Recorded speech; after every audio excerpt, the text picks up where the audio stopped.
أعوذ بالله من الشيطان الرجيم. بسم الله الرحمن الرحيم.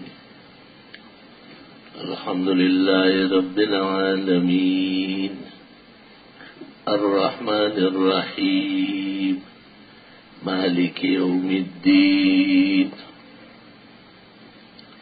إياك نعبد وإياك نستعين. اهدنا الصراط المستقيم صراط الذين أنعمت عليهم غير المغضوب عليهم ولا الضالين آمين. قرآن کریم رشد ہدایت کا گنجینہ ہے. قیامت تک کے لیے جن و انس کے رشد و ہدایت کے لیے اللہ نے اسی کو کافی اور شافی بنا کر کے بھیجا ہے. قرآن کریم کا موضوع دعوت الی اللہ ہے اور قرآن عبادت مخلصہ توحید خداوندی کا اس بات کرتا ہے اور ہر طرح کے شرک اور شرک سے متعلقہ چیزوں کا رد اور نفی کرتا ہے. قرآن کریم 23 سالہ عرصے میں جناب محمد صلی اللہ علیہ وسلم پر نازل ہوا ہے اور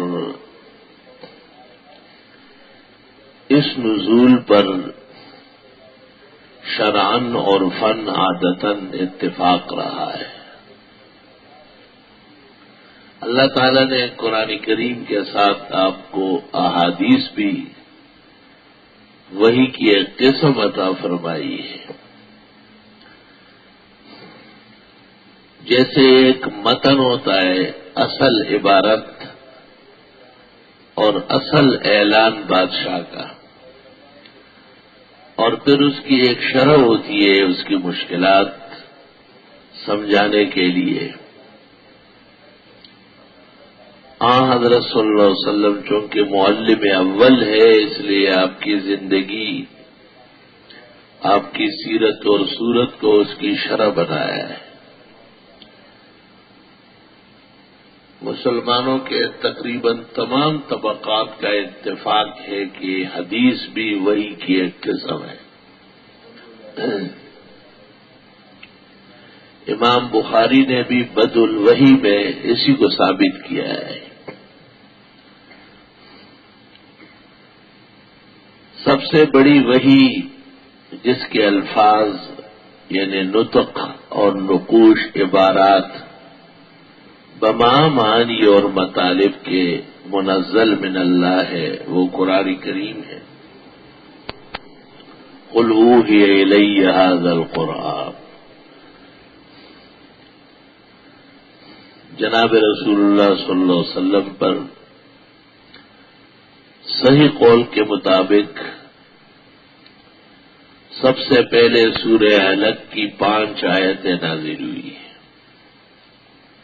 اقرأ باسم ربک الذی خلق خلق الانسان من علق اقرأ وربک الاکرم الذی علم بالقلم علم الانسان ما لم یعلم.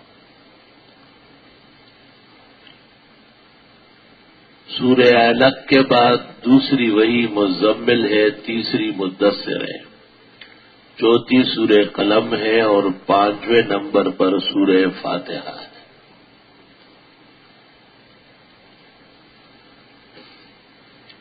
یہ نزول کے اعتبار سے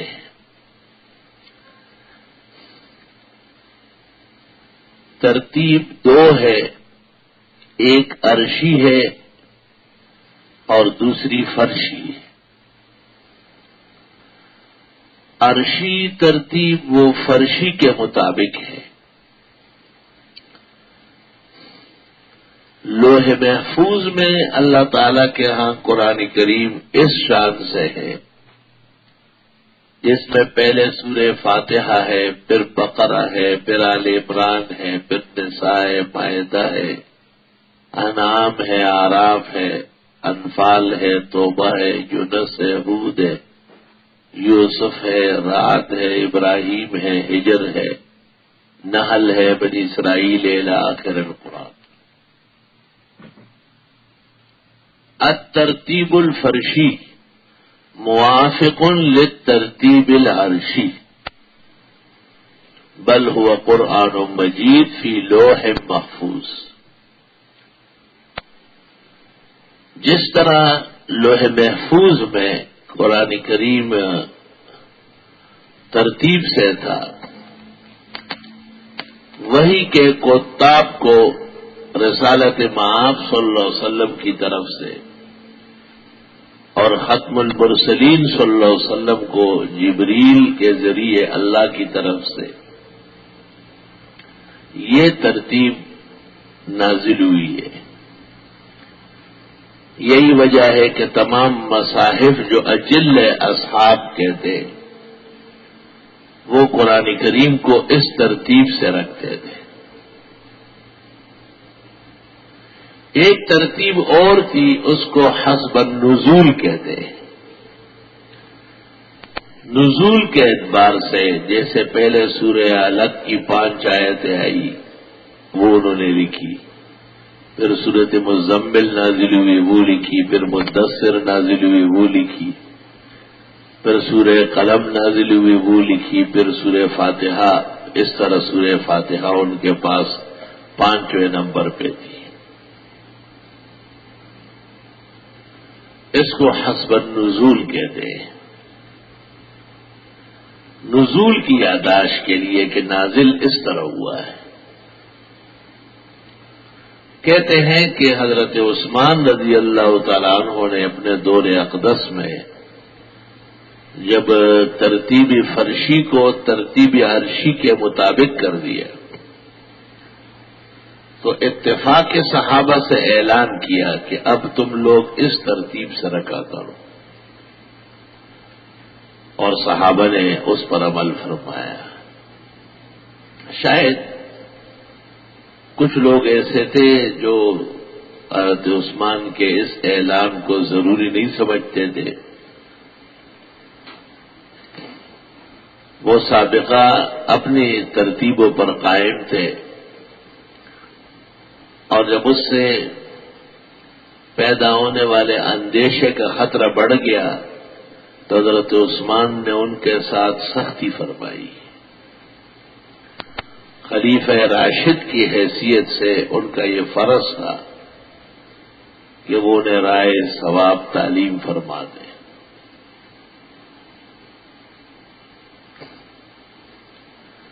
یہ مسئلہ طویلۃ الذیل ہے۔ قاسم ابن سلام نے اپنی کتاب فضائل قرآن کے اخیر میں اس پر بحث کی ہے۔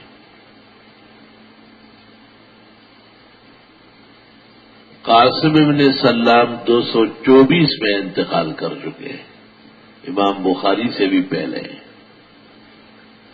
اور تابعین و اتباع کے خاص شاگرد ہیں۔ اور بھی جماہیری مفسرین نے حضرت عثمان رضی اللہ تعالیٰ عنہ کے احسانات اور خصوصی کرم فرمائیوں میں سے اس واقعہ کو لکھا ہے۔ بعض صحابہ کے پاس اپنی یادداشت کے مطابق تھا، تو یادداشت میں تو فاتحہ یا آخری چھوٹی صورتیں سب کو ایک جیسی یاد ہوتی ہے، انہوں نے قرآن کریم میں یہ صورتیں نہیں لکھی، اور وہ کہتے تھے کہ وہ تو ہماری روح ہے، ہماری جان ہے، مطلب یہ کہ وہ بھول ہی نہیں سکتے ہیں۔ حضرت عثمان نے ان کو بھی تاکید کی تھی کہ آپ ترتیب صحیح کر لیں، کوئی ظالم، کوئی مغلط بات میں آنے والا کہیں قرآن کو کم صورتوں والا نہ کہے۔ ظاہر ہے اسلام کی بنیاد ہی قرآن ہے. جس کو قرآن سے اختلاف کرنا ہو، اسلام کو ختم کرنے کی خواہش ہو، وہ قرآن سے اختلاف کرے گا. اور قرآن سے اختلاف تو بظاہر ہو نہیں سکتا، اللہ کی کتاب ہے. تو صحابہ پر اعتراضات، تنقید یہ ہو سکتی ہے. وہ انسان ہے، غیر معصوم ہے، اور یقینی طور پر ان سے بعض چیزوں میں بشری اختلاف جائز ہے. اسی کو سبب بنایا دینی اختلاف کا، اور ایک مستقل فرقہ اعدائے دین کا وجود میں آیا، جنہوں نے نماز میں، اذان میں، قرآن میں اختلاف کیا اور سنت کا، حدیث کا سرے سے انکار کیا.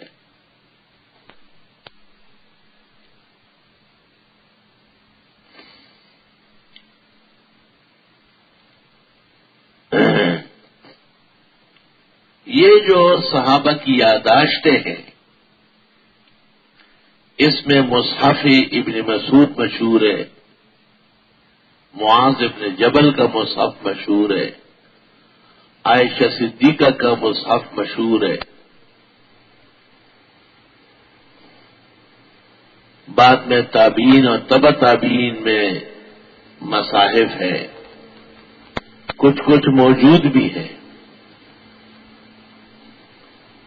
ان میں صورتوں کا فرق ہو سکتا ہے. جیسے ہمارے ملک میں 5 سورہ لکھا جاتا ہے، بعض میں 10 سورہ ہے. کچھ لوگ یاسین، رحمان، مزمل، تغابن سورہ ملک لکھ لیتے ہیں یادداشت کے لیے، اس کو 5 سورہ کہتے ہیں. بعض 10 لکھ لیتے ہیں، بعض 20، بعض 50. یہ یادداشت کی بات ہے. کوئی نادان یہ سمجھے کہ یہ ان کا قرآن ہے کم صورتوں والا، یہ اس کا سوء فہم اور قلت عقل ہے.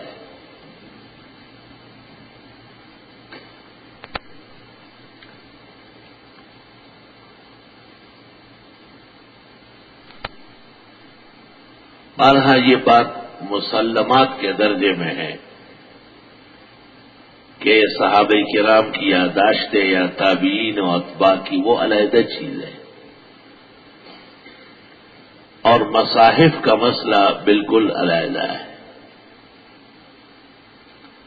قرآن کریم تو ایسی کتاب ہے کہ اللہ خود فرماتے ہیں سورۃ یونس میں، ما یکون لی ان ابدلہ من تلقاء نفسی، میں چاہوں بھی پیغمبر ہونے کے باوجود، عربی النسل ہونے کے باوجود، میں قرآن کریم تبدیل نہیں کر سکتا. اختیار نہیں، طاقت نہیں.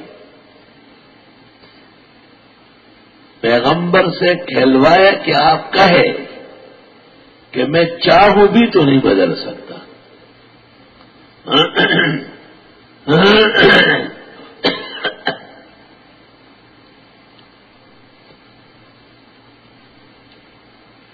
نزول محفوظ رہا ہے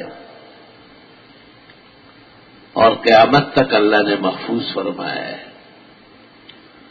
قرآن کریم میں اللہ نے اعلان کیا ہے، انا نحن نزلنا الذکر وانا لہ لحافظون، کہ قرآن کریم میں نے نازل کیا ہے اور میں اس کی حفاظت کرنے والا ہوں.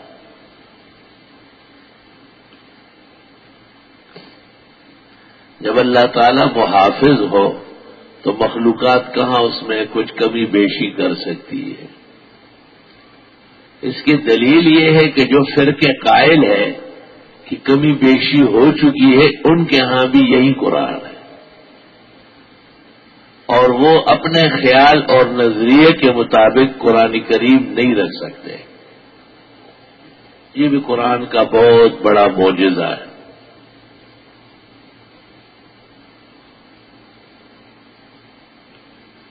بعض لوگوں کا خیال ہے کہ ابوبکر صدیق کے زمانے میں تو قرآن لکھا گیا تھا، پھر حضرت عثمان کے زمانے میں کیوں جمع کیا گیا. یہ کمکلوں کا خیال ہے۔ حضرت ابوبکر کے زمانے میں تو سینوں سے کاغذ پر اتارا گیا، اور حضرت عثمان کے زمانے میں اس مصحف کو بڑھا دیا گیا، یعنی ایک نسخہ تھا، اور اسلام عجم میں پھیل گیا، دور و دراز تک پہنچ گیا، لوگوں کو ضرورت پیش آئی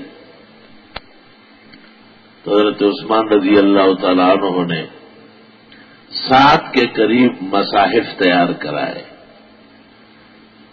وہ نسخہ جو ابوبکر صدیق کے زمانے میں لکھا گیا تھا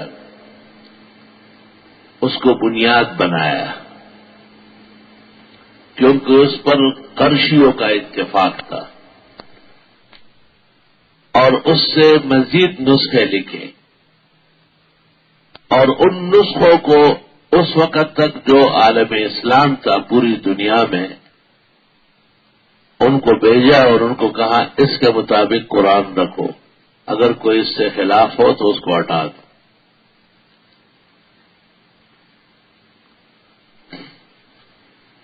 اس کی مثال ایسی ہے جیسے کوئی کہے کہ مجتبائی دہلی کا چھپا ہوا تھا، تاج کمپنی نے کیوں چھپوایا گیا؟ کمکل آدمی۔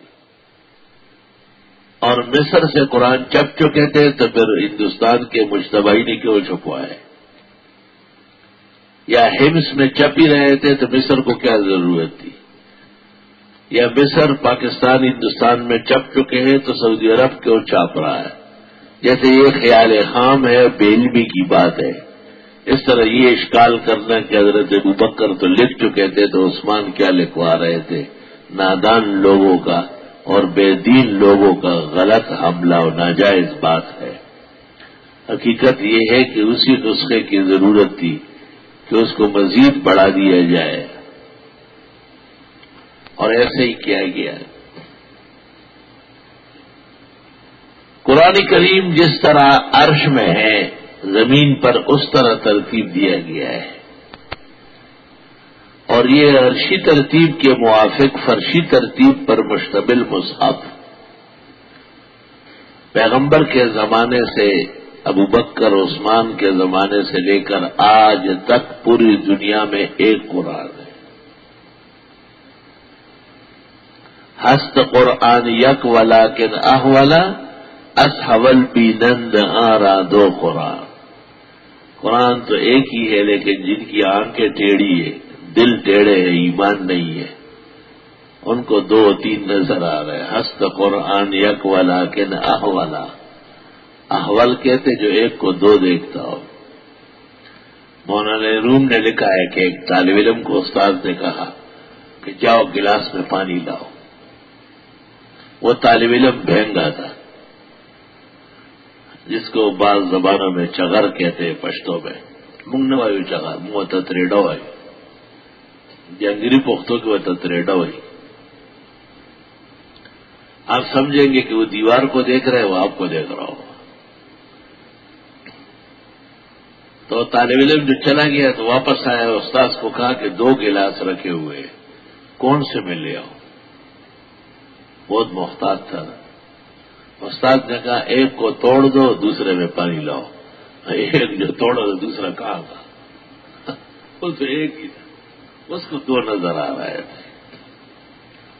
ہست قرآن یک ولیکن احولا اصحول بینند آرا دو قرآن۔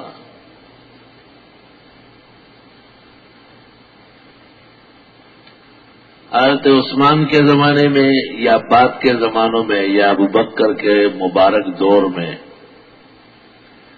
جو قرآن کریم لکھا گیا ہے اور جمع ہوا ہے، اس کے لیے ان لوگوں کا انتخاب کیا گیا تھا جو پیغمبر کے حکم پر قرآن شریف نازل ہونے کے بعد لکھتے تھے، سورتیں اور آیتیں، اور ان میں سب سے بڑے زید ابن ثابت تھے۔ بخاری میں ہے کہ ابوبکر صدیق نے ان کو کہا انت رجل شاب لا نتہمک وقد كنت تكتب الوحی لرسول اللہ صلی اللہ علیہ وسلم۔ آپ نوجوان آدمی ہیں، ہم آپ کے علم سے مطمئن ہیں، لعنت تہموں کا یہی مطلب ہے کہ ہمیں آپ پر اطمینان ہے، ہمیں کوئی خوف نہیں ہے کہ آپ غلطی کریں گے۔ اور پیغمبر کے زمانے میں قرآن جب نازل ہوتا تھا تو اکثر آپ لکھتے تھے، اب بھی کوشش کریں اور قرآن شریف کو ترتیب کے ساتھ لکھ لیں۔ زید بن ثابت دیر تک کہتے رہے کہ اس کی ضرورت کیا ہے، ایسا کام کیوں کرتے ہو جو پیغمبر نے نہیں کیا؟ ابو بکر نے بتایا کہ میں بھی یہی کہتا تھا، عمر نے اصرار کیا، فشرح اللہ صدری کما شرح صدر عمر، اب اللہ نے میرے سینے میں ڈال دیا جیسے عمر کا سینہ کھول دیا ہے۔ حضرت زید بن ثابت کا شرح صدر بھی گفتگو سے ہو گیا۔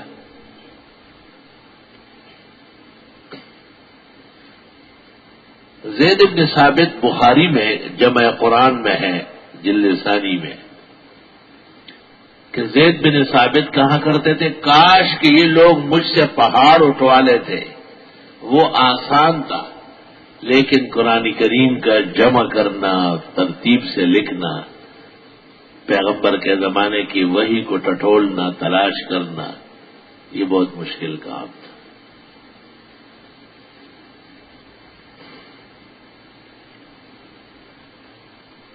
بعض آیات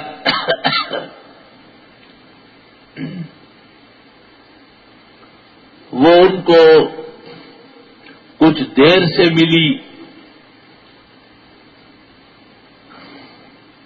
لقد جاءکم رسول من انفسکم عزیز علیہ ما عنتم حریص علیکم بالمؤمنین رؤوف رحیم، توبہ کی آیت۔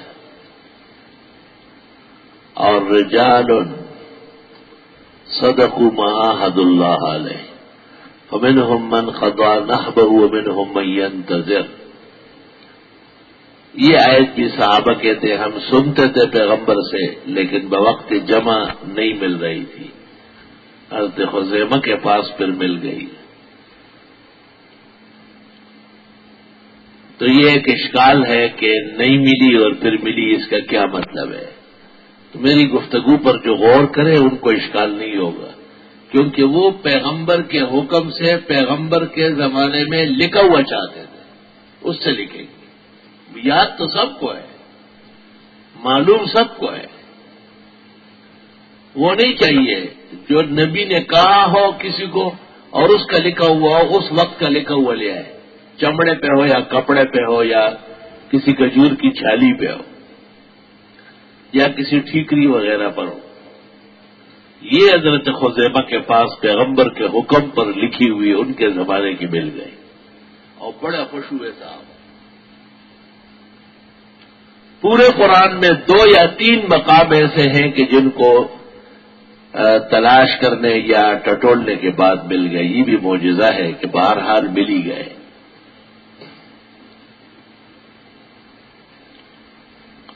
اللہ اکبر۔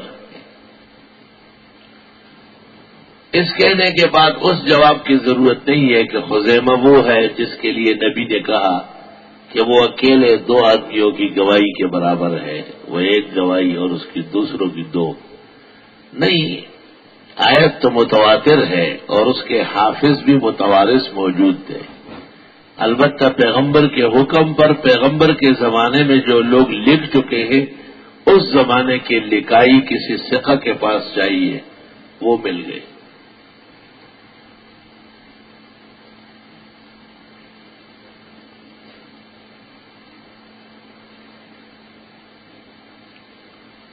لا الہ الا اللہ۔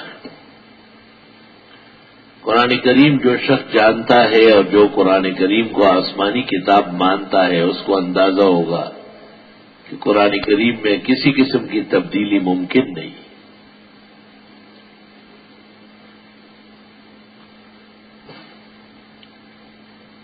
اس کی ایک دلیل بھی ہم پیش کرتے ہیں، بڑی عجیب و غریب دلیل ہے کہ اور دخل اندازی تو رہنے دیں، جمع قرآن میں حضرات صحابہ نے قیاس نہیں کیا، قیاس کو بھی روک لیا ہے۔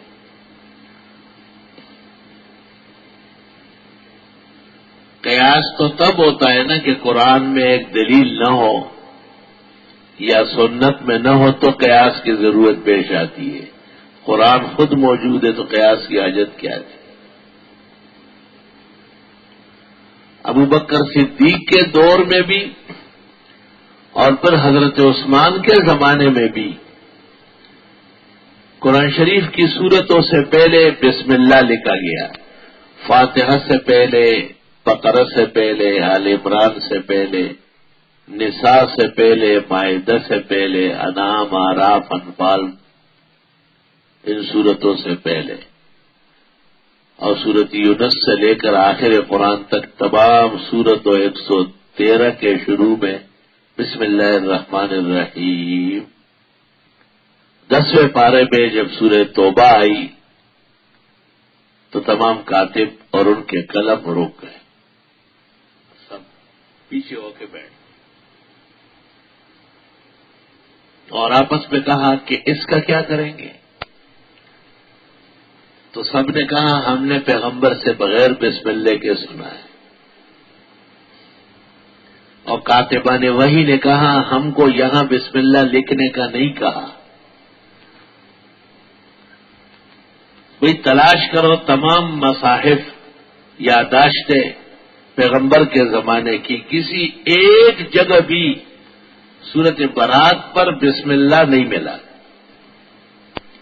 تو صحابہ نے کہا اکتبوہ بدونہا، بسم اللہ کے بغیر لکھ دو نا۔ ایک عام طالب علم بھی اس بات کو سمجھ سکتا ہے کہ کیا ایک سورت توبہ کو 113 سورتوں پر قیاس نہیں کیا جا سکتا تھا کہ ہر سورت سے پہلے ہے، یہاں نہیں ہے تو یہاں لکھ لیتے، مگر صحابہ کی رائے کا دخل نہیں ہے قرآن، کسی نے مشورہ بھی نہیں دیا کہ چلو اس کو قیاس کر کے لکھتے ہیں۔ اس سے صحابہ کرام کی اعلیٰ دیانتداری، قرآن پر پختہ ایمان اور قرآن کے جمع میں خزائن امانت انہوں نے برتے ہیں۔ فرضی اللہ عنہم وارضاہم وجعل الجنۃ مثواہم۔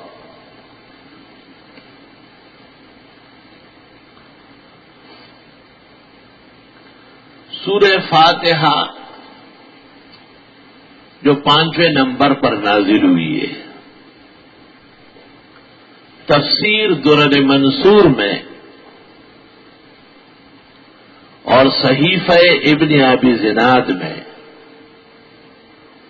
اور مصحف ابن مسعود میں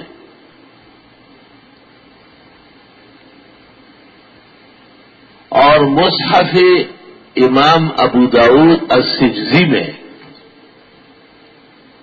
اور دیگر بہت سارے مصاحف میں ہے۔ تفسیر ابن المنذر میں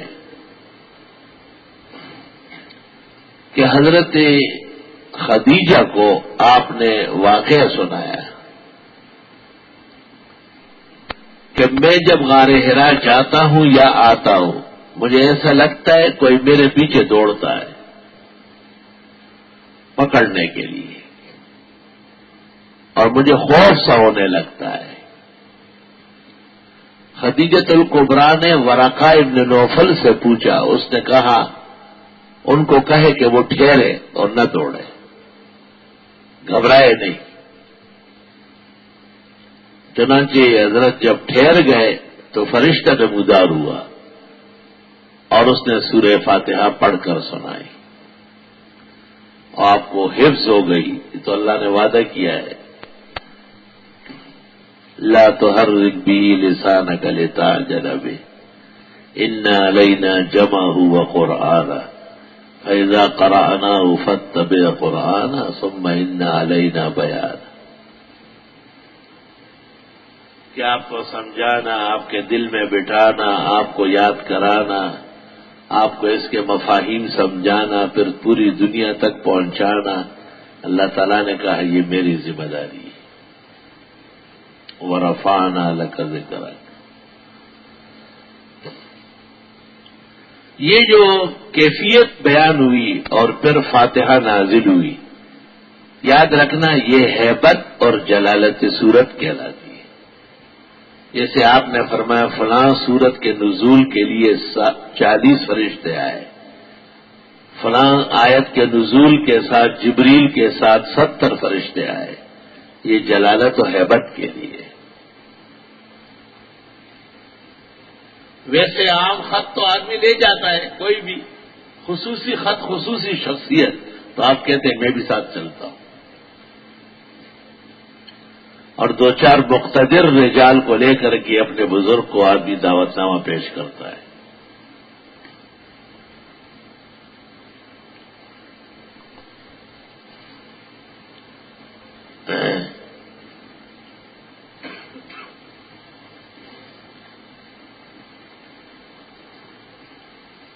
سورہ فاتحہ کے اسامی کافی سارے ہیں، اور کثرت الاسامی تدل علی عظمتہ وغزارتہ، فاتحہ کے نام زیادہ ہے اور زیادہ نام دلیل ہے کہ بڑی سورت ہے، شان والی ہے، عظمت اور بڑائی والی سورت ہے۔ فاتحہ لأن القرآن یفتح منہا، قرآن یہی سے شروع ہے موجودہ ترتیبی فرشی اور عرشی کے مطابق۔ فاتحہ لأنہا مفتحۃ للکتاب، قرآن کے آغاز اور صدر کی صورت ہے فاتحہ۔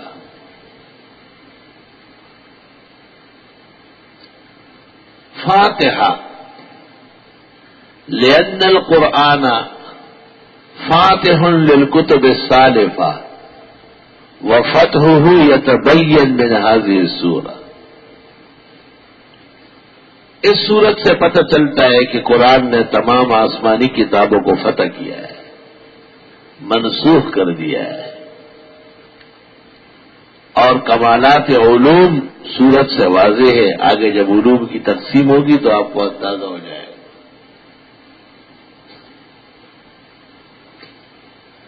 فاتحہ کا ایک نام رقیہ ہے، صحابہ نے جس قبیلے کے امیر کو دم کیا، جنہوں نے ایک ریوڑ اعزاز میں دیا، آپ نے فرمایا سورۃ الفاتحہ رقیۃ، یہ دم میں بھی کام آتی ہے، دم کرنا۔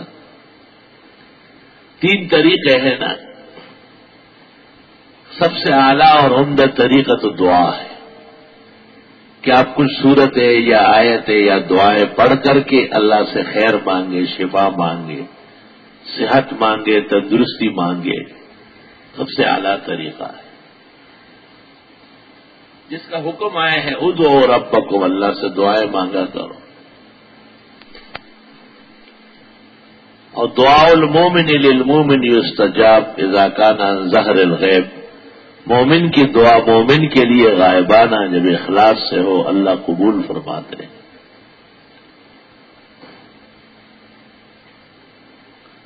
دعا خود مانگنا زیادہ اکسیر ہے، کیونکہ درد، فکر، تشویش، غم، صدمہ جو خود ہوتا ہے کسی اور کو نہیں ہو سکتا، یعنی اخلاص اپنے کام میں اپنے لیے تو بہت ہوتا ہے۔ بعض اوقات، بعض گھڑیاں، بعض اعمال ایسے ہیں جن میں دعا مانگنا مستجاب سمجھی جاتی ہے، جیسے فرض نمازوں کے بعد، روزہ افطار کرتے وقت، رات کی گھڑیوں میں۔ لیکن فرض نماز کا یہ مطلب نہیں ہے کہ آپ فرض پڑھ کر بیٹھے رہے اور دعائیں مانگتے رہے، 33-34 کے وظیفے کرتے رہے اور پھر مرضی سے اٹھ کے کپڑے جھاڑ کے اور سنت پڑھے، یہ غلط طریقہ ہے، خلاف سنت ہے۔ جن فرضوں کے بعد سنت موقدہ ہے، جیسے ظہر کے 4 فرضوں کے بعد 2، مغرب کے 3 فرض کے بعد 2، عشاء کے 4 فرض کے بعد 2، جمعے کے فرائض کے بعد 6۔ وہاں فرضوں سے فارغ ہوتے ہی سنتوں کے لیے قیام مناسب ہے۔ القیام الی السنت متصلا بالفرض مسنون، اصل سنت یہ۔ وعن شمس الائمہ الحوانی لا باس بقراءۃ الاوراد وکلمۃ لا باس تستعمل لخلاف الاولی، یعنی اگر جائز ہے بھی تو بہتر اور سنت نہیں، تو بہتری اور سنت کا اتباع اس میں ہے کہ فرضوں کے بعد جب سنتیں ہیں مختصر دعا مانگی جائے اور پھر سنت کے لیے قیام کیا جائے۔ میں اکثر دیکھتا ہوں طالب علم کبھی بیٹھے رہتے ہیں تو ان کو اشارہ کرتا ہوں کہ اٹھے آپ سنت پڑھیں۔ اس میں بعض بڑے بزرگوں کی طرف سے بھی تھوڑی کمی ہو رہی ہے، احتیاط بہت اچھی ہے۔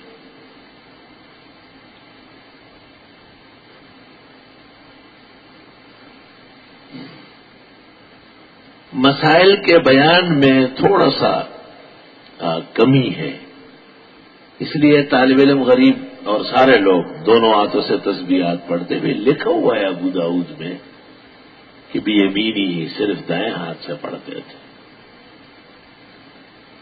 ایک لالا نے لکھا ہے کہ یہ علی حدیثوں کا مذہب، میں نے کہا علی قاری مرقات جلد 2 صفحہ 363 لکھتے ہیں تو وہ ملا علی قاری علی حدیث ہے۔ طاہر پٹنی تکملہ مجمع البحار جلد 587 لکھتے ہیں تو وہ علی حدیث ہے، اور تحتاوی علی المراقی 172 صفحے پر لکھتے ہیں کہ صرف دائیں ہاتھ سے پڑھنا چاہیے تو وہ علی حدیث ہے۔ ایک دنیا میں آپ حنفی آئے ہوئے ہیں، حنفی نہیں ہے، بے خبر ہے، بے خبر۔ اور الناس اعداء لما جہلوا۔ اسی طرح بعض طالب علم یا بعض دوست ہمارے دائیں ہاتھ پہ گھڑی پہنتے ہیں۔ فتاوی شام میں لکھا ہے کہ اہل سنت انگوٹھی بائیں ہاتھ میں پہنتے تھے۔ دائیں ہاتھ میں پہننا من دیدن الروافظ، یہ روافظ کی علامت ہے۔ اور اس کی وجہ یہ بیان کرتے ہیں کہ وہ روایات ہے اس میں، لیکن ہمیشہ اہل سنت اکابر نے، صحابہ و تابعین نے، اتباع نے، مجتہدوں نے، محدثوں نے بائیں ہاتھ میں انگوٹھی رکھی، اور کہتے ہیں بائیں ہاتھ کی مثال جیسے مرد اور عورت، تو مرد تو کامل ہوتا ہے، اس کو زیب و زینت کی ضرورت نہیں ہے، لیکن عورت ناقص ہے۔ او من ينشأ في الحلیہ وهو في الخصام غیر مبین، تو خاتون اپنے نقص اور کمزوری کو چھپاتی ہے زیورات سے، لال کپڑوں سے، ٹیس ٹپاس سے۔ مرد کو ضرورت نہیں ہے ان باتوں کی۔ تو حاصل کلام کا یہ نکلا کہ اگرچہ بعض بزرگوں کی عادت رہی ہے اور کچھ روایات بھی مؤید ہیں جیسے ترمذی اور شمائل وغیرہ، لیکن عمل جو اہل حق کا، اہل سنت کا 1400 سال سے رہا ہے وہ انگوٹھی بائیں ہاتھ میں پہننے کا ہے، اور گھڑی بھی انگوٹھی پر قیاس ہے، اس لیے بجائے دائیں ہاتھ کے بائیں ہاتھ میں ہونا زیادہ موزون ہے، حدیث اور فقہ کے قریب ہے۔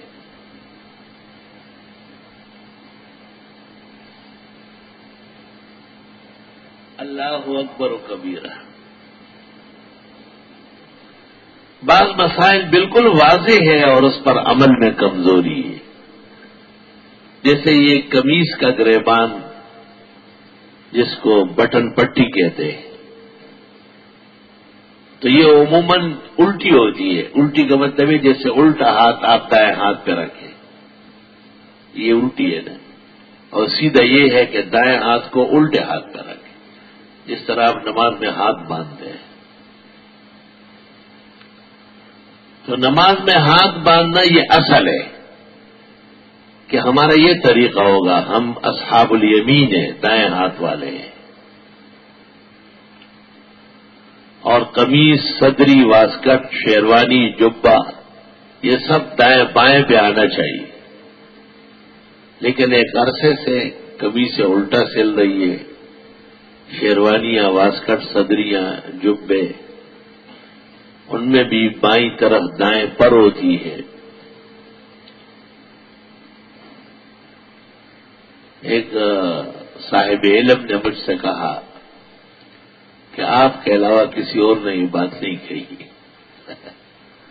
میں نے کہا پشت میں کہاوت ہے کہ غریب مولا کے اذان پہ کوئی کلمہ نہیں پڑتا. چونکہ میں عاجز و مسکین ہوں تو میری بات ہی نہیں مانتے آپ.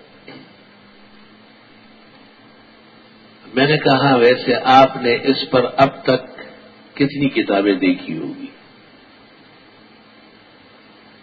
تو چپ ہو گئے. میں نے کہا لباس کے آداب پر اور کون سا لباس سنت ہے کون سا نہیں ہے اس پر کتنی کتابیں لکھی ہے، اور سب سے پہلے کس نے لکھی، سب سے اہم کسی معلوم ہے آپ کو؟ وہ حیران ہو گیا. میں نے کہا یہ اتنا حق تو عالم کی حیثیت سے آپ پر ہے نا کہ آپ اپنے پیغمبر اور اسلامی طریقے کا لباس دیکھیں. میں نے کہا شیخ عبدالحق محدث دہلوی نے ایک کتاب لکھی ہے، اس کا نام ہے کشف المحجوب فی لباس المحبوب. اس میں لکھا ہے کہ قمیص کا جو گلا ہے بٹن پٹی دائیں بائیں پہ ہونا چاہیے.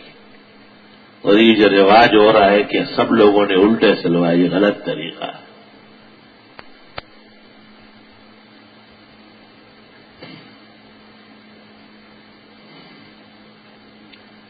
پھر کہنے لگے وہ کتاب تو بہت کم لوگوں نے دیکھی ہوگی، آپ کے علاوہ کسی نے نہیں دیکھی. میں نے کہا شیخ عبدالحق نے میرا ماموں ہی نہ چچا ہے، ہندوستان کے ایک سربراہ عالم ہے، اور ان کی یہ تصنیف اچھی تصنیف سمجھی گئی، اس لیے خلاصۃ الفتاوی کے ساتھ چھپی. تو میں نے کہا ہدایت تو پڑھا ہوگا؟ کہ ہاں بالکل میں نے پڑھایا بھی. میں نے پڑھایا نہیں پڑھا ہے. پڑھاتے تو ایسے غریب مسکین نہ ہوتے. میں نے کہا کتاب الجنائز میں صاحب ہدایت کہتے ہیں کہ مردے کو جب کفناتے ہیں تو پہلے بائیں طرف کا کفن لپیٹے لیفوق علیہ الیمنا، تاکہ دائیں کپڑا اوپر آ جائے. کما کان یلبسو فی حیاتی. آپ کا کفن تو ہم اور طرح لپیٹیں گے، دائیں پہلے پھر بایاں، کیونکہ آپ حیات میں الٹا پہنتے ہیں. صاحب ہدایت تک جو مسلمان پیدا ہوئے تھے وہ اس طرح کہتے تھے جیسے میں کہتا ہوں. تبھی تو وہ کہہ رہے ہیں کہ کفن تک اس بات کا خیال رکھا جائے. یہ اپنی قمیض پہنتے ہیں، طالب علم ہے، سابعہ اور دورہ و تخصص کا، یہ شیخ الحدیث ہے، مفتی صاحب ہے، ان کو تمیز نہیں ہو رہی ہے. وہ صاحب ہدایت کہتے ہیں کہ مرنے کے بعد بھی دائیں کو بائیں پر کر دیں. اب جب صاحب ہدایت تک لکھا ہے تو ہدایت کی 37 مشہور شرح ہیں ہمارے پاس، سب میں لکھا ہوا ہے. اور جب ہدایت میں لکھا ہوا ہے اور کسی اور فتوے کی کتاب میں، فقہ کی کتاب میں نہیں ہے تو ان کا نقص ہے یہ. اور کتنے نقائص ہیں جو واقع ہے عبارات و تعبیرات میں.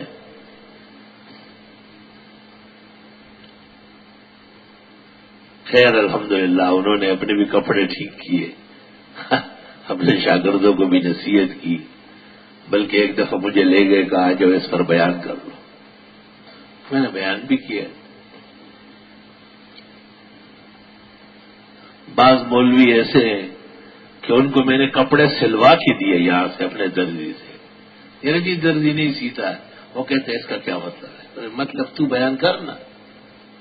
درزی کو نہیں سمجھا سکتا ہے، وہ پیسے لیتے ہیں مفت سیتا ہے. خیر جی درزی کے پیچھے گیا میں، اس کو سمجھا. اس نے کہا مجھے نہیں بولا، آج کے بعد انشاءاللہ میں اور لوگوں کو بھی نصیحت کروں گا کہ علماء آئے تھے اور مسئلہ یہ ہے کہ دائیں بائیں پہ ہو. تو میں نے کپڑے جوڑے سلوائے اور مولویوں کو دے دیے. میں نے کہا یہ مفت ہو رہے ہیں.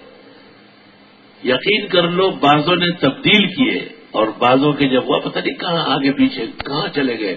وہ جو اس لیے تھے ختم فلاڑے لس جوڑی پیو کال کے ختم. ہاں میرے سلوانے کا یہ مطلب ہے کہ تو جو ہے نا ابھی چلنا سیکھ رہا ہے اور جیسی ماں کسی کو قمیص اڑاتی ہے میں تمہیں اڑاؤں گا. میرا مقصد یہ کہ آپ انسان ہوں گے اور آپ اس عمل کا احترام کر کے خود بھی ہمیشہ ایسا کریں.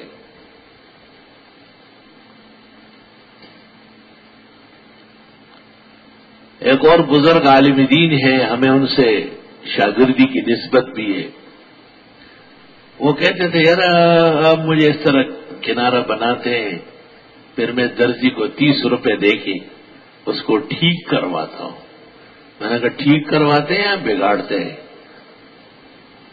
تو ایک دن میں نے کہا حضرت کوئی گناہ ہے اگر آپ کی زندگی میں کوئی سنت زندہ ہو گئی؟ الحمدللہ وہ بات ان کو لگی اور اب وہ صحیح کپڑے پہنتے ہیں اور قمیص کا دایاں بایاں پر رہتا ہے. توجہ نہیں ہے, اکثر تو خیال نہیں ہے.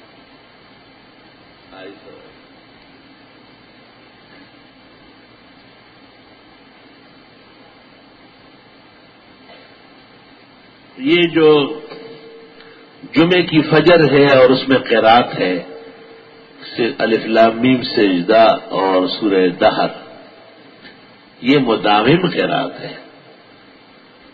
یعنی اس میں نبی سے دوسری قرات ثابت نہیں ہے. امام ابو جعفر طحاوی نے تمام نمازوں میں دوسری صورتیں بتائی لیکن جمعے کی فجر میں کہا تو مگر کوئی صورت نہیں بتا سکے. اور یہ طے شدہ ہے کہ جمعے کی فجر میں جناب رسول اللہ صلی اللہ علیہ وسلم نے ہمیشہ الف لام میم سجدہ اور دہر پڑھی ہے. بعض فقہاء نے جو لکھا ہے کہ پڑھے لیکن کبھی کبھی چھوڑ بھی دے تاکہ مداوم نہ بنے. سیایا میں مولانا عبدالحی صاحب نے اور نصب الرایا میں جمال الدین زیلئی نے, نصب الرایا جلد 2 صفحہ 6 4 جلدوں والا نسخہ, اس میں لکھا ہے کہ جب حدیث میں مداومت آ چکی ہے تو کسی امتی کا یہ کہنا کہ مداوم نہ ہو غلط ہے. یہ پڑھنا بھی سنت ہے اور دوام بھی سنت ہے. کیونکہ عبداللہ ابن مسعود کا جو طریق ہے موجم صغیر طبرانی صفحہ 180-81, اس میں عبداللہ ابن مسعود کہتے ہیں وکان یدیم ذالکا, حضرت دوام فرماتے تھے اس پر. یعنی اور دنوں کی قرات تو بدلتی رہتی تھی لیکن جمعے کی فجر میں ہمیشہ آپ نے پہلے میں الف لام میم سجدہ اور دوسری میں دہر پڑھی ہے. شیخ الاسلام شیخ العرب والعجم مولانا حسین احمد مدنی رحمت اللہ علیہ شاگردوں سے پوچھتے تھے کیا کرتے ہو؟ جی امامت کرتا ہوں.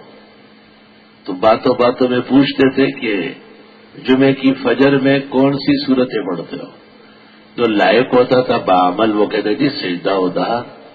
تو حضرت بڑی دیر تک دعائیں دیتے تھے. اور جو کہتے جی کوئی بھی پڑھ لوں یہ وہ, تو حضرت پھر فرماتے تھے تم نے دیوبند میں کیا پڑھا تھا, میرے درس میں کیوں شریک ہو رہے تھے؟ سجود قرآن میں بھی ہے, مواقیت میں بھی ہے, فضائل میں بھی ہے, صلاۃ الجمعہ میں بھی ہے, بخاری میں ترمذی میں کہ کان النبی صلی اللہ علیہ وسلم یقرأ تنزیل السجدہ فی الرکعۃ الاولی من الفجر یوم الجمعہ وسورۃ الدہر فی الرکعۃ الثانیہ او کما قال.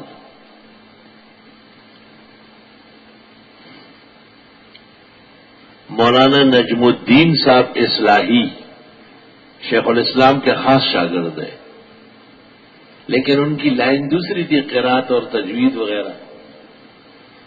پڑے ہوئے دیوبند کے تھے، جیسے مولانا قاری بخش ملتان والے فاضل دیوبند تھے، یہاں کراچی میں قاری حبیب اللہ صاحب تھے، جمعیت تعلیم القرآن والے انہی کے مطابق چل رہے تھے۔ یہ مولانا حبیب اللہ بھی دیوبند فاضل تھے، شیخ الاسلام کے شاگرد تھے۔ کہتے مولانا حسین احمد صاحب مدنی کئی سفر پر روانہ ہو رہے تھے اور فجر کا وقت اسٹیشن میں آیا۔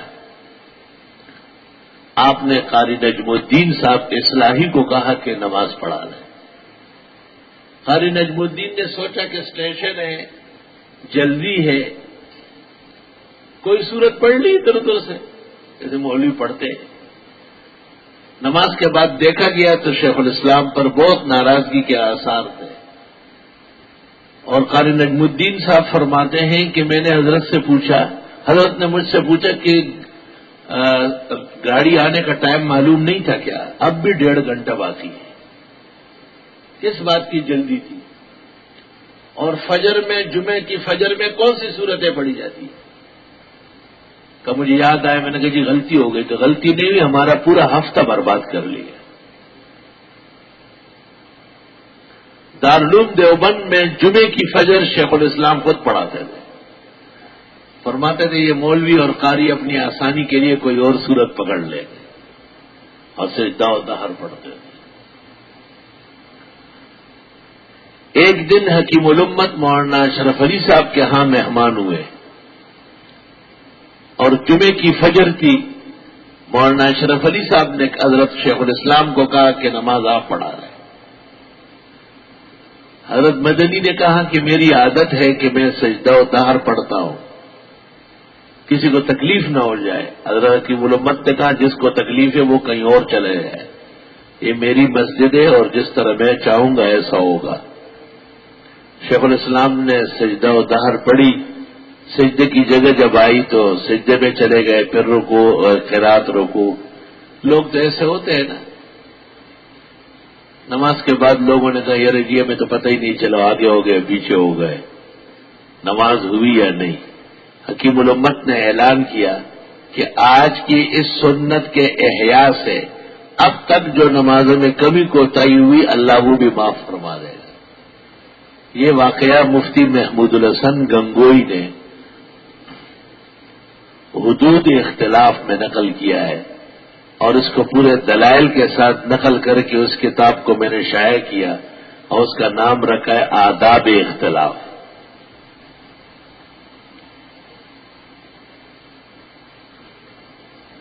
یہ مسائل اس لیے میں عرض کرتا ہوں تاکہ ہمارے بھائی لوگوں کو اس پر عمل کرنا آسان ہو جائے۔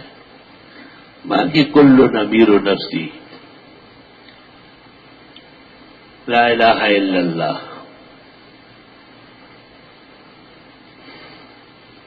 تو سورہ فاتحہ کے نام زیادہ ہے، ایک نام اس کا رقیہ بھی ہے، دم درود، جھاڑ پھونک۔ بتایا تھا کہ 3 طریقے ہیں آیات یا دعوات کے استعمال کے، سب سے اعلیٰ و عرفہ طریقہ دعا ہے، اور دوسرا طریقہ وہ دم کرنا ہے، آیتیں پڑھے اور اس وقت متوجہ رہے بیمار پر اور کوئی خیال ذہن میں نہ لائے، اور اگر قریب ہے تو آیات پڑھتے ہوئے منہ میں رال بنائے، اور اس رال کے ذرہ برابر سا ذرات معمولی سے دم کرتے ہوئے وہ مدموم کو جس کو آپ دم کرتے پہنچنا چاہیے۔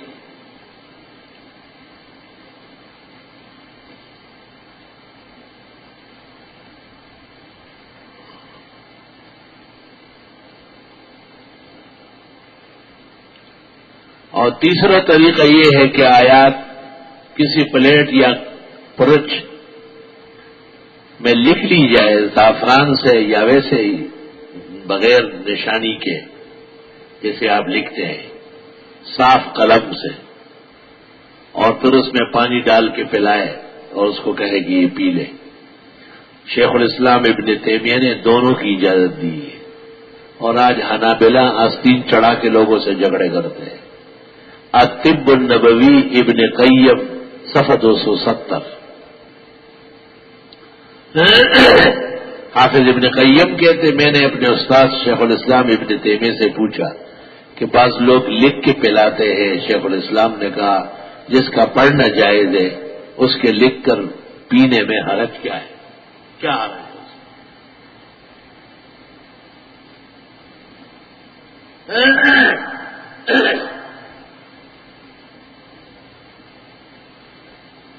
ایک طریقہ یہ بھی ہے جسے ہم تعویذ کہتے ہیں.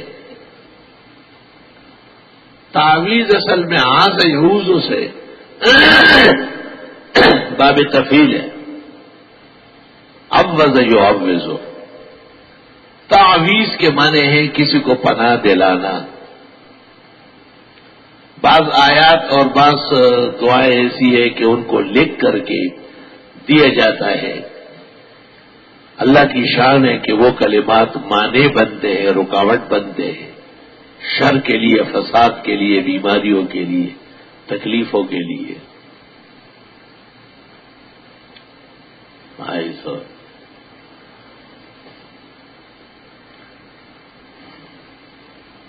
کہتے ایک بہت بڑے بزرگ کے پاس ایک بچی آئی کہ جی میری امی بہت بیمار ہے. ہندوستان کی زبان میں عالم کو ابا جی کہتے، بڑے ابا. بڑے ابا میری امی تڑپ رہی ہے، آپ کوئی لکھ کے دے دے.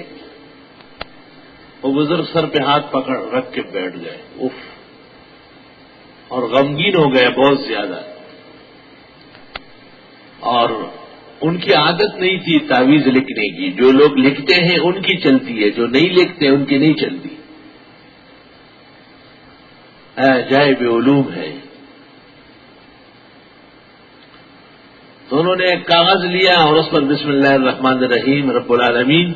یہ بچی بہت پریشان ہے اپنی والدہ کے لیے. ان کی والدہ تڑپ رہی ہے، جو اس سے دیکھا نہیں جاتا اور مجھ سے سنا نہیں جاتا. اے سننے قبول کرنے والے، اس کی امی کی تکلیف دور فرما لے. اور بند کر کے دے دیا، وہ ٹھیک ہو گئی. اللہ اکبر، ایسے اخلاص. لا الہ الا اللہ.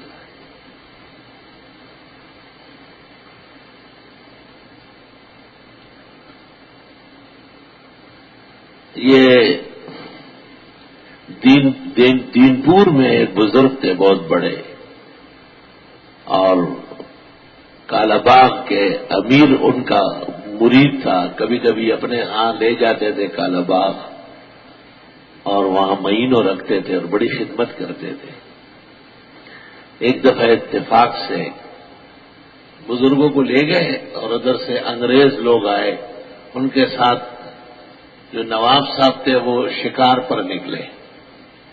نواب صاحب شکار پر نکلے، نوکر تھے ان کے. چائے بن رہی ہے، کھانے پک رہے، نمازیں ہو رہی، واز ہو رہا ہے. لیکن لوگ ہر طرح ہوتے ہیں. کسی نے کہا نواب صاحب نے برا کیا ہے، آپ کو لے آیا خود غائب ہو گیا. تو وہ بزرگ کہتے تھے سونے کے لیے کاٹ ہے، پینے کے لیے چائے ملتی ہے، اور رہنے سہنے کے لیے کھانا بھی دیتے ہیں. نواب صاحب آ جائیں گے. پھر کوئی آیا، پھر آیا، پھر آیا. جب وہ بہت تنگ ہوئے تو انہوں نے کہا دے دو ایک کاغذ. ایک کاغذ پر کچھ لکھا، کہ یہ پتھر کے نیچے دباؤ. دبا دیا، چند منٹ نہیں گزرے نواب صاحب آ گئے. بھائی جی معافی چاہتا ہوں، بڑی بے عزتی ہوئی، پیروں پہ سر رکھا. اور جی بڑا ظلم ہو گیا، یہ انگریز بڑا تنگ کرتے ہیں، بڑا ظالم ہے. آ جاتے ہیں، مصروف کرتے ہیں ہمیں. وعدہ کرتا ہوں آئندہ کہیں نہیں جاؤں گا. تو ایک آدمی جو ہوشیار سا تھا، اس نے وہ لوگوں کا خیال تو نہیں تھا، پتھر اٹھا کے تعویذ اٹھائی اور اسے کھول کے دیکھا تو اس بزرگ نے لکھا ہوا تھا. وہ نواب کا نام تھا بہاول خان، کہ بہاول آئے تو کیا اور بہاول نہ آئے تو کیا. بس یہ کلمہ لکھو، اتنا اثر تھا. بہاول آئے تو کیا اور بہاول نہ آئے تو کیا. اس کو لپیٹ کے نیچے دباؤ، بہاول آ گیا. مستقل میدان ہے. تعویذات کا یار ایک کا کام نہیں ہے کہ آپ لکھنا شروع کر لیں اور ہو جائے.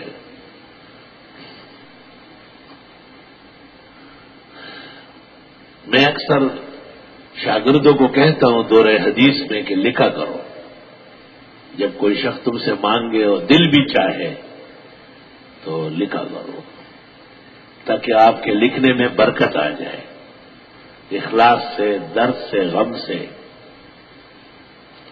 اور جب طبیعت نہ چاہے تو معذرت کر لو کہ میرا تجربہ نہیں ہے، میں نہیں لکھ سکتا. جھوٹ نہ لکھا کرو، مناسبت دیکھو.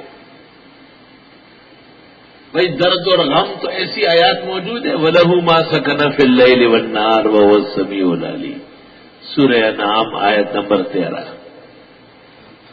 بھئی کیس چل رہا ہے، ہمیں عزت ملے، فتح ملے، اِنَّا فَتَحْنَا لَكَ فَتْحًا مُبِينًا.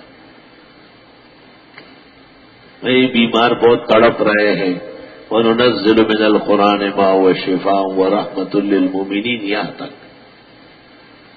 وَإِذَا مَرِضْتُ فَهُوَ يَشْفِينِ فِيهِ شِفَاءٌ لِّلنَّاسِ شِفَاءٌ لِّمَا فِي الصُّدُورِ.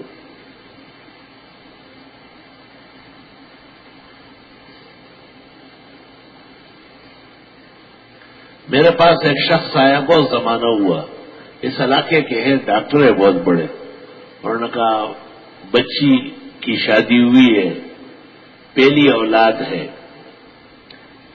لیکن بچہ پیٹ میں الٹا ہے اور بڑا میجر آپریشن بتاتے ہیں، کوئی عمل ہو تو دے دے. میں نے کہا اچھا کوشش کرتا ہوں. میں نے بہت سوچا اور بڑے غور و خوض کیا، لیکن مجھے کچھ خیال نہیں ہے. میرے بھی تجربہ نہیں ہے، تقریباً نہ ہونے کے برابر. وہ مجھ سے ہر ہفتے پوچھتے ہیں، ہر 10 دن میں 2 دفعہ. میں نے کہا اچھا کوشش کرتا ہوں. آخر میں مجھے کہا کہ آپریشن ہو گیا، مرا ہوا بچہ پیدا ہوا. بہت تکلیف دی ہے. وہ سال پورا نہیں ہوا تھا کہ مجھے کہا پھر حمل ہو گیا اور الٹا ہے. میں نے کہا اب بچے گئے انشاءاللہ. کہنے لگے کیسے؟ میں نے کہا اب ایک آیت پر نظر جم گئی تفسیر پڑھاتے ہوئے. افمن یمشی مکبا علی وجہہ اہدی امن یمشی سویا علی صراط مستقیم، سورہ ملک کی آیت میں نے لکھی دی. بچہ سیدھا ہو گیا.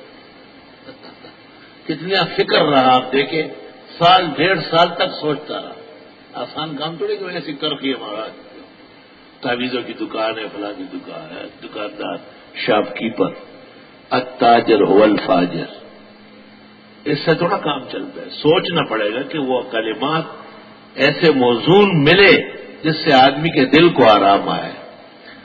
وہ کہتے ہیں آپ نے اس انداز سے مجھے مسجد کے صحن میں کہا کہ انشاءاللہ اب کہ بچہ سیدھا ہوگا، پیدا ہوگا اور زندہ رہے گا. اس بچے نے گزشتہ سال مجھ سے ہدایہ اول پڑھ لیا ہے اور خامسہ پڑھ کر کے سادسہ میں ہو گیا ہے جو پیدا ہوا. افمن یمشی مکبا علی وجہہ اہدی امن یمشی سویا علی صراط مستقیم. یہ آپ کو اس لیے نہیں دیتا ہوں کہ آپ دکانیں کھولیں، یہ آپ کو اس لیے بتا رہا ہوں کہ آپ کو احساس ہو جائے کہ یہ بھی دین کی خدمت ہے. من استطاع منکم ان ينفع اخاه فلينفع. پیغمبر نے کہا ہے جس سے ہو سکے مسلمانوں کا بھلا کرنا وہ ضرور کرے.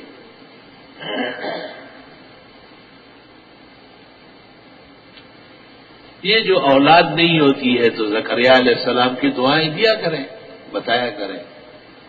کسی کو عمل دینے سے پہلے وہ عمل خود کر لے 20-30 دفعہ اور دعا بھی مانگے اللہ تعالیٰ سے.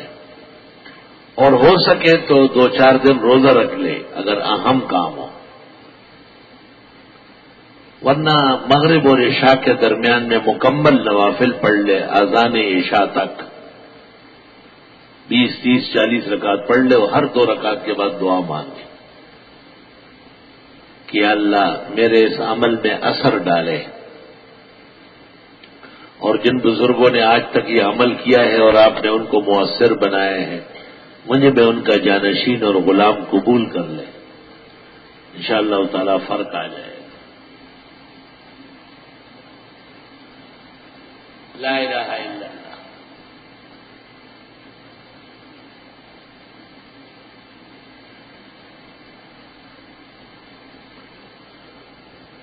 بعض لوگوں نے تعویذ لکھنے کے خلاف کتابیں لکھی ہیں۔ التمائم شرکن، تمائم تمیمہ کی جمع ہے۔ تمیمہ کہتے ہیں ما یکون فی السحر، جس میں جادو ہو، او یستعان بغیر اللہ او بالجبت والطاغوت۔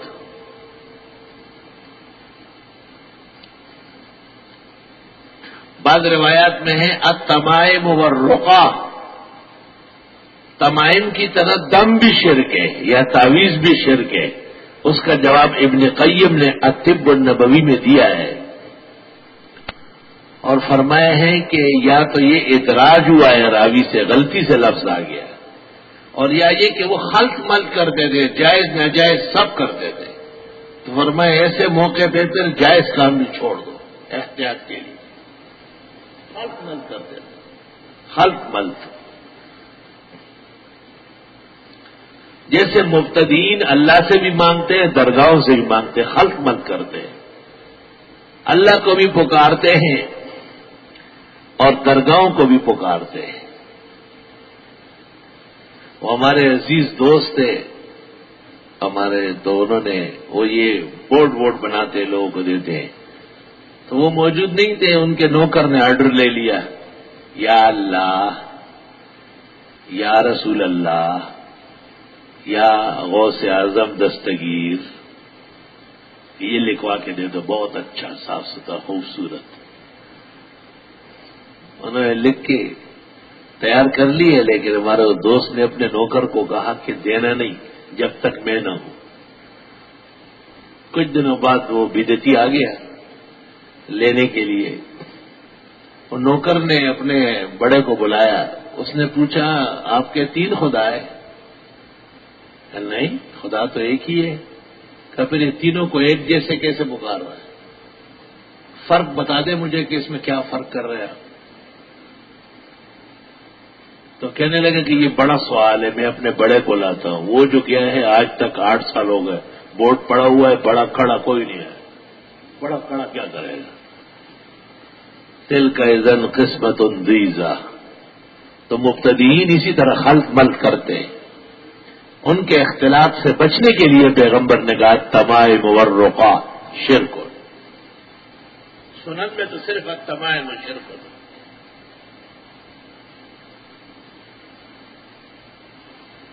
آج سے 20-25 سال پہلے حزب الشیطان کا جو بڑا تھا، اپنے آپ کو حزب اللہ کہتے، حزب الشیطان، مسعود عثمانی، ان سے یہاں کراچی یونیورسٹیوں میں بات چیت ہوئی تھی۔ التمائم شرکن، میں نے کہا تمیمت تو تعویذ کو نہیں کہتے، تمیمت تو تولیے کو کہتے ہیں، جس میں سحر ہو، جن بوت پری سے مدد مانگی گئی ہو، وہ تو شرک ہے۔ تو مجھے کہا آپ مجھے دکھا دئیے، تو میں نے مجمع البحار اور مولانا فخر الحسن صاحب گنگوئی کا حاشیہ ابو داؤد پیش کیا، یہ دونوں میں فرق لکھا ہے۔ میں نے کہا آپ جو کہتے ہیں کہ ایک ہی چیز ہے یہ بھی دکھا دینا، تو نہ دکھا سکا الحمدللہ۔ اب تو ذہبی کی الطب میں، ابن قیم کے الطب میں، تمام بڑے بڑے جو اس میدان کے شاہ سوار ہیں، انہوں نے فرق لکھا ہے کہ جو کلمات پڑھنا جائز ہے ان کلمات کا لکھنا بھی جائز ہے، اور جن کلمات کا لکھنا جائز ہے ان کلمات کا دم کرنا بھی جائز ہے، اور جن کلمات سے شفا کی امید ہے کہ اللہ اس کی برکت سے شفا عطا فرماتے ہیں، اگر کوئی تجربہ کار ماہر فن پوری توجہ کے ساتھ، اخلاص کے ساتھ اس کا تجربہ اور علم اجازت دے دے، اور وہ کسی پلیٹ میں لکھ کر کے زعفران سے یا گلاب کے پانی سے یا زمزم کے پانی سے، اور پھر وہ مٹا کر کے مریض کو پلائے، کوئی حرج نہیں ہے، بالکل جائز درست ہے، والحمد للہ علی حال.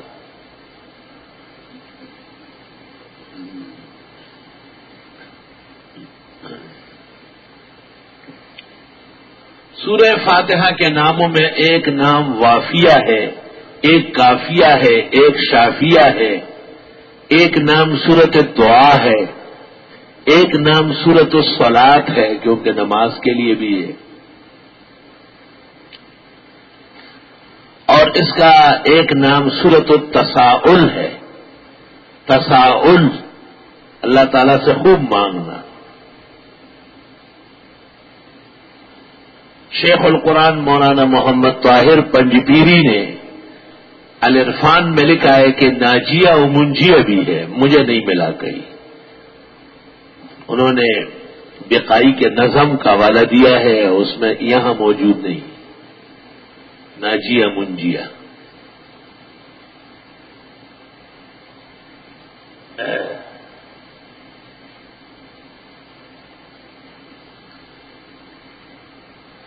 حافظ ابن قیم نے لکھا ہے کہ خیر کے کام میں فاتحہ پڑھ لیا جائے. جو بھی آپ اچھا کام کرتے ہیں، دم کرتے ہیں، تعویذ لکھتے ہیں، کئی درس دینا چاہتے ہیں، دعا مانگنا چاہتے ہیں، تو فاتحہ پڑھ لیں. سورہ فاتحہ ہمارے ہاں عرف بھی ہے نا کہ فلاں کے فاتحے کے لیے جا رہا ہوں، پھر فاتحے تو زبان. سورہ فاتحہ پڑھ کر بہتر ہے سورۃ اخلاص بھی 3 مرتبہ پڑھے، اور درود شریف ابراہیمی جو نماز میں پڑھتے یہ بھی 3 بار پڑھ لے، اور پھر زندے مردو جہاں آپ کی مرضی ہو دعا مانگ. اگر کوئی رکاوٹ اور معنی نہیں ہے تو افضل اور بہتر ہاتھ اٹھانا ہے. سمجھ گئے کیا؟ اگر کوئی معنی نہیں ہے، اب آپ بیت الخلاء کے باہر کھڑے ہاتھ اٹھائے ہوئے، اللہم انی اعوذ بک من، بھائی جاؤ اندر، یہ ہاتھ اٹھانے کی جگہ ہے. اب بیوی سے جو ہے نا ملاقات کرنے کے لیے پلنگ پہ بیٹھا ہوا ہے، اللہم جنبنا ہوا بابا، بسم اللہ کا خرو درا اوور لاسنو چتکڑی دی لاسنو چتول دے بل شیبو چتول واڑی. اس لیے فقہا کہتے ہیں جو مناسب جگہ ہو. بھائی نماز کے بعد مناسب ہے، بعض درسوں کے بعد مناسب ہے، کھانا کھا لیا گیا ضروری نہ سمجھے. ویسے شکریہ کے طور پر جو سنت دعائیں ہیں ان میں ہاتھ اٹھا لیا مناسب ہے. لوگ زیادہ وہ ہیں جو پسند نہیں کرتے، ٹھیک ہے مناسب نہیں ہے، نہیں کرے آپ، ضروری تو نہیں. پختونوں کے ہاں تو کھانا کھانے کے بعد سونے کی اینٹ رکھنا بھی بڑی بات نہیں ہے، دعا کرنا بڑی بات. وہ یرما دے دعا ہوگا. سبحان اللہ. ایک پختون ہے یہاں، وہ ہر سال ایک بڑی دعوت کرتا تھا. ایک دعوت پورے ادارے کی، ایک دعوت اساتذہ کی، پھر میرے لیے پر کتنے تحفوں کا انتظام کرتا تھا. پھر اخیر میں کہتا تھا کہ استاد لوگوں نے خراش کرنا، چلتے لوگوں نے ڈھوڑے اوپرے اور اللہ سے چھت کیا، خدا ہمارے تو اتنا خوش ہوتا تھا وہ کہ استاد مدرسے کی بھی دعوت سب طلبا کی ہو گئی، استادوں کی بھی ہو گئی. آپ کی پسندیدہ چیزیں بھی لایا، تھوڑی دیر کے لیے گھر آئے اور وہاں ہمارے گھر میں کھانا کھائے اور تھوڑا سا ہاتھ اٹھا لیں، لا الہ الا اللہ. تو میں کبھی کبھی منصور کو کہتا گاڑی کھولو چلے ان کے گھر. شکریہ الجزاء الاحسان الا الاحسان. تو میرے ایک ساتھی تھا، وہ کہتا تھا یہ ضروری تو نہیں ہے. میں نے کہا ضروری کون کہتا ہے؟ یہ وہ جو مجھے تحفے دیتے ہیں ضروری ہے کیا؟ وہ جو طلباء کی دعوت کرتے یہ کوئی بھی ضروری نہیں ہے، سب تبرعات ہے، مندوبات ہے.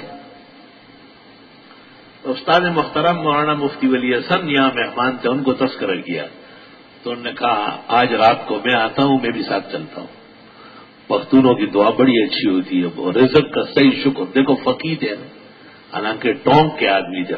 فرمایا پختون جو کھانا کھانے کے بعد دعا کے کرتے ہیں بہت دل سے کرتے ہیں، اور یہ عادت عربوں کی بھی ہے، اب بھی ہے.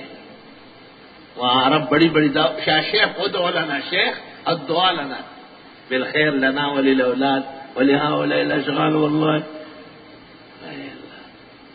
جیسے ہمارے ہاتھ میں سب کچھ ہو اور ہم دعا کر لیتے، کچھ کلمات پڑھ لیتے، وہ کہتے ہیں شیخ واللہ عطرتنا نورتنا. سبحان اللہ. دعاؤں سے مت زیادہ کراہیت کرو.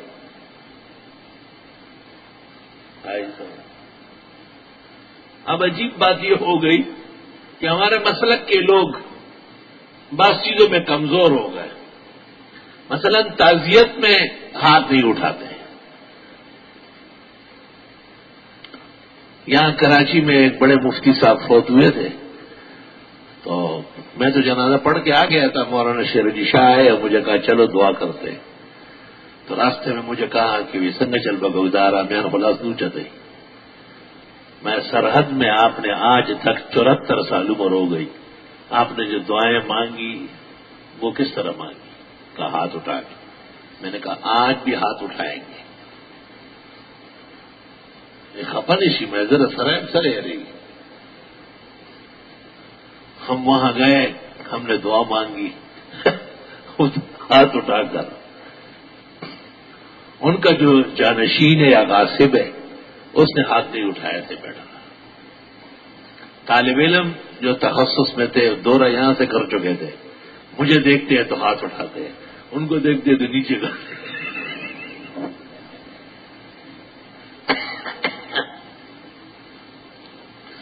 ایک طالب علم کو میں نے ایسے اشارہ کیا، وہ سمجھدار تھا، اس نے چٹ پٹ پوچھا یار جی یہاں علماء کرام تشریف لاتے ہیں اکثر ہاتھ نہیں اٹھاتے، اصل سنت کیا ہے؟ میں نے کہا اصل سنت الدعاء برفع الیدین ہے. بخاری شریف میں 3 جگہ حدیث آئی ہے. ابو موسیٰ اشعری کا چچا ابو عامر جب شہید ہوا، ابو موسیٰ اشعری کو کہا رسول کریم صلی اللہ علیہ وسلم کو میرا سلام کہے اور میرے لیے دعا کرائے. آپ نے پانی منگوایا، وضو کیا، اور پھر ثم رفع یدیہ وقال اللہم اغفر، اور پھر آپ نے دعا مانگی. 3 جگہ بخاری میں آیا ہے. الحمدللہ وہاں بیٹھ کر کے ہم نے واضح کیا ہے صحیح صورتحال. میں نے کہا جو لوگ کہتے ہیں کہ ثابت نہیں ہے وہ پہلے اس حدیث کا جواب دے. ثبوت کے لیے تو معمولی سی روایت کافی ہوتی ہے جب مانے نہ ہو. اللہ اکبر کا. تاہم میں نصیحت کرتا ہوں کہ جو لوگ نہیں اٹھاتے ہیں وہاں بغیر ہاتھ اٹھائے بھی تعزیت جائز ہے. ہر ایک کی ہمت نہیں ہے مسائل ہر جگہ بیان کرنا، اور نہ مناسب ہوگا. چنانچہ میرے والد صاحب کا انتقال ہوا تھا تو علماء تشریف لاتے تھے تعزیت کے لیے، تو میں ان کو کہتا تھا جی ہاتھ اٹھا کے دعا مانگے. بڑے بڑے علماء جو سب مجھ سے بڑے، مجھ سے چھوٹا تو کوئی مولوی ہے ہی نہیں، آپ بھی مجھ سے بڑے ہی ہیں.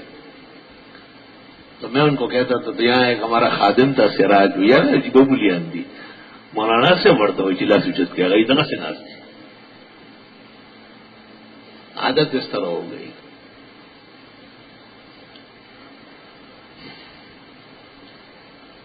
سورہ فاتحہ کی مناسبت سے یہ بات بھی بہت ہی مناسب ہے کہ دعا کرنے کا طریقہ کیا ہے.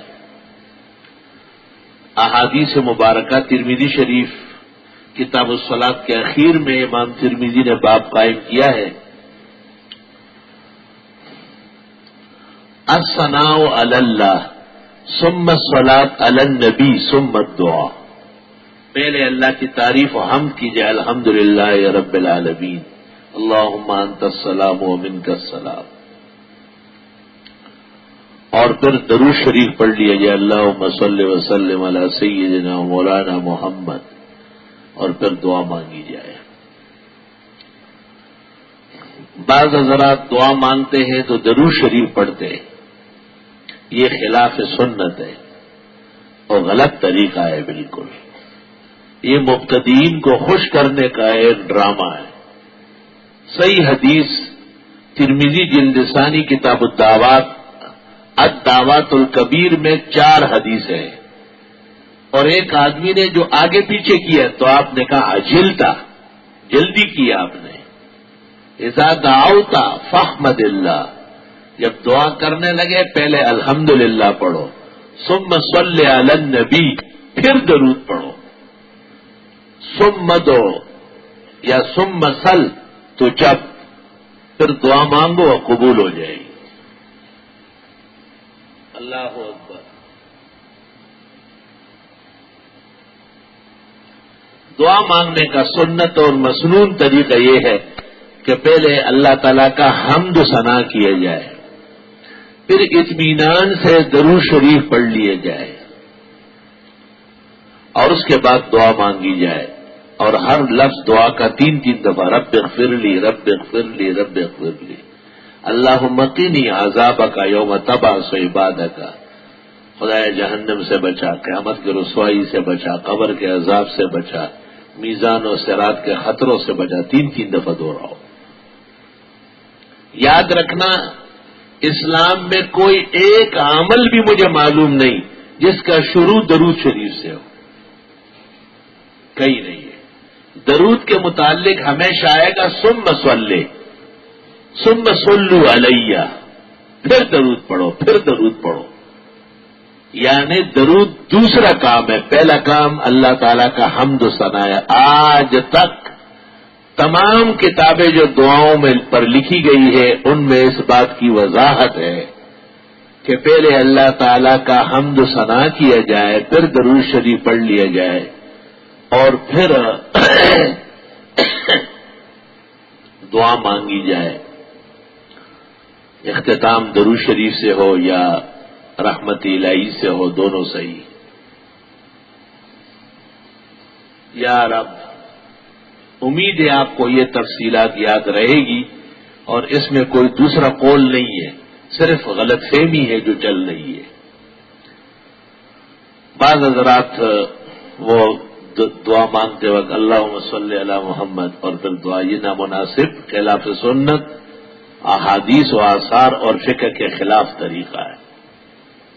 ماہنامہ الاحسن میں جس جگہ میں نے کلام کیا ہے وہاں کئی کتابوں کی عبارتیں اور بھی نوٹ کرائی جس میں آداب لکھا ہے کہ پہلے اللہ تعالیٰ کا حمد و ثنا کیا جائے, پھر درود شریف پڑھ لیا جائے, اور کہیں بھی ایسی دعا نہیں آئی جس کے شروع میں درود شریف ہو. ایک بزرگ عالم نے مجھے کہا کہ نماز میں تو پہلے درود ہے پھر دعا ہے. میں نے کہا پہلے اللہ کا حمد ہے, التحیات للہ والصلوات والطیبات, سب سے پہلے اللہ کا حمد و ثنا ہے, پھر ہے السلام علیکم ایھا النبی ورحمۃ اللہ وبرکاتہ, پھر اللہم صلی, اور پھر ربنا آتنا فی الدنیا, یا جو بھی دعا کوئی مانگے. اس سے پتہ چلا کہ بعض وظائف میں اور بعض معمولات میں جو لکھا ہے, یا بعض بزرگ کہتے ہیں کہ اول و آخر درود شریف, یہ غلط کہتے ہیں. اول درود کبھی بھی نہیں ہو سکتا, درود اخیر میں ہوگا ہمیشہ. ہماری گفتگو کا حاصل یہ نکلا کہ کوئی عمل, کوئی وظیفہ اسلام میں ایسا نہیں ہے جس کی ابتدا درود شریف سے ہو. فمن ادعا فعلیہ الإثبات اقل لہ من الشاکرین یا مولانا انشاءاللہ تعالی. کوئی پریشانی کی بات تھوڑی لائی ہے, ماخذ دکھانا پڑے گا. ابتدا گھڑانگا دا ولد بڑھانگا دا, اس سے کام نہیں چلے گا. غلط تو مولویوں نے لکھا ہے بہت کچھ, وہ دلیل نہیں ہے. دلیل پیغمبر کی حدیث ہے, فقہ ہے, اور ادھر ساڈا پلہ باری ہے بہت زبردست. چنانچہ ہمارے پاس وظائف شائع ہے, اس زمانے میں بزرگوں پر اعتماد کر کے ہم نے لکھا تھا اول و آخر, تو اب میں نے ان کو لکھا کہ نہیں, اول الحمدللہ, پھر درود شریف, پھر وہ کلمات, اور اس کے اخیر میں بے شک آپ درود پڑھیں. اس پہ کوئی بحث نہیں ہے. یہ بہت قیمتی بحث ہے اگر آپ میں قدر ہو, جو کہیں بھی آپ نہیں پا سکتے, جبکہ حدیث اور فقہ میں مصرح موجود ہے. اللہ تعالیٰ کی کتاب میں بھی سب سے پہلے سورہ فاتحہ ہے. 5 سورتیں قرآن کریم میں ایسی ہے جن کے شروع میں فاتحہ ہے. ایک سورہ فاتحہ, دوسری انعام, تیسری کہف, چوتھی سبا, 5ویں فاتحہ.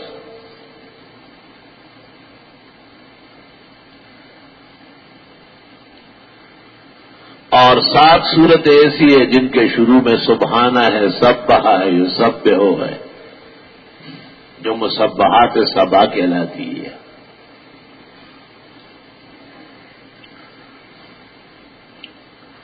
سورہ فاتحہ، درست بات یہ ہے کہ مکہ مکرمہ میں نازل ہوئی، ابتدائی ما نزل میں سے بعض کا خیال یہ ہے کہ اول ما نزل ہے، لیکن وہ غلط ہے اور مرجوح قول ہے۔ اول ما نزل اہل حق کے ہاں متیقن ہے کہ اقرأ باسم ربک الذی خلق ہے۔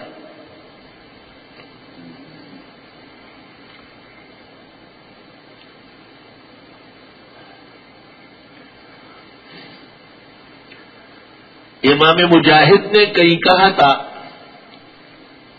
کہ 2 مرتبہ نازل ہوئی ہے، ایک مرتبہ مکہ میں اور دوسری مرتبہ مدینہ منورہ میں، جس کو مفسرین کے ہاں نزول مکرر کہتے ہیں۔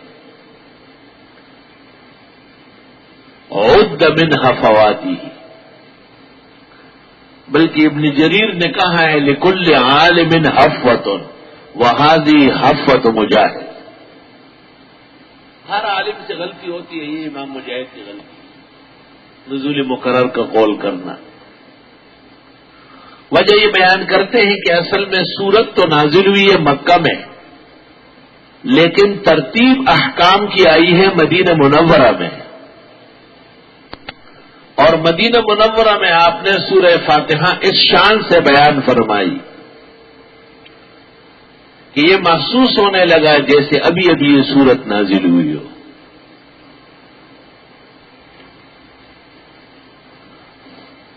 ہاں یہ بات ہے کہ ایک ایسی سورت جو پوری کی پوری نازل ہوئی، اول ما نزل الفاتحہ، وہ سورہ فاتحہ ہے۔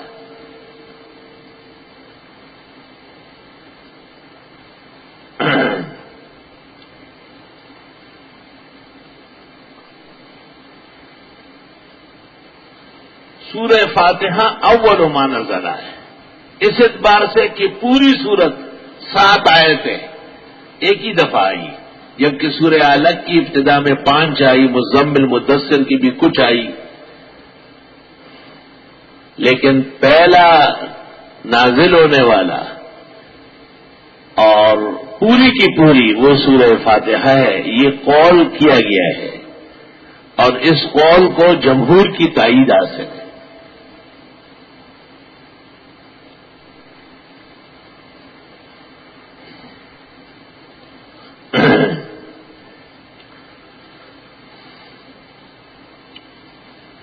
سورت فاتحہ میں قرآن کریم کے علوم ہیں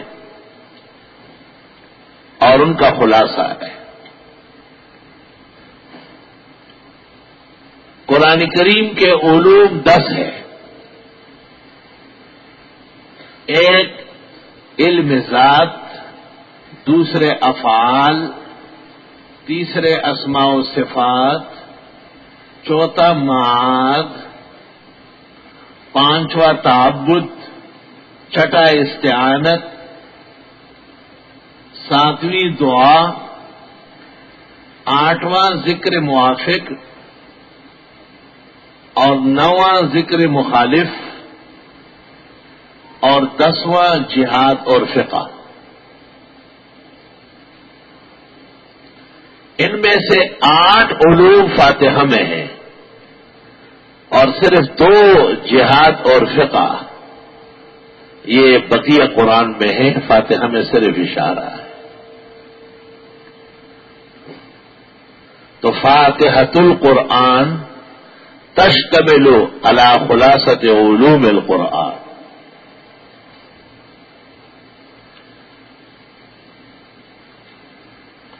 سورۃ الفاتحہ شیخ الاسلام ابن تیمیہ سے حافظ ابن قیم نے نقل کیا ہے کہ انسان پر جو مصیبت، تکلیف، پریشانی آتی ہے اس میں کسی نہ کسی وجہ سے معصیت کا دخل ہوتا ہے، اور معصیت سے آگ پیدا ہوتی ہے، اور فاتحہ میں تسکین، تطمین ہے تو فاتحہ سے وہ آگ بجھ جاتی ہے. اس لیے تقریباً تمام مشکلات کے حل کرنے میں سورہ فاتحہ بہت زیادہ ممد اور معاون ہے. اللہ اکبر.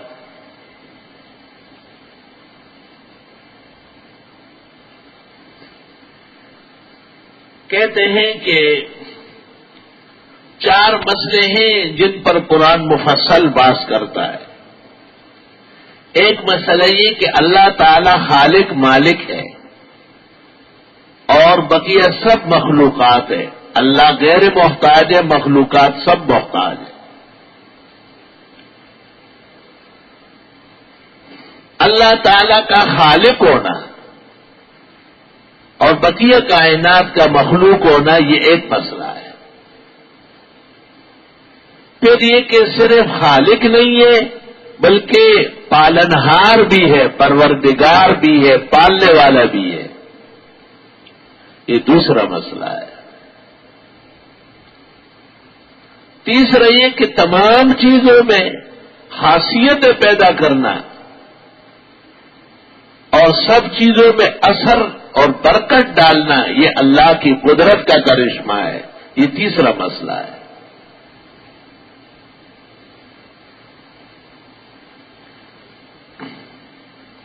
چوتھا مسئلہ یہ کہ دنیا نہیں رہے گی، آسمان نہیں رہیں گے، زمینیں نہیں رہے گی، کائنات تس نس ہو جائے گی، قیامت برپا ہوگی. قیامت کا دن برحق ہے اور قیامت کا مالک و مختار صرف رب العزت ہے. یہ 4 مسئلے. پہلا مسئلہ خالقیت کا، دوسرا مسئلہ ربوبیت کا، تیسرا مسئلہ شہنشائیت کا، چوتھا مسئلہ وقوع قیامت کا.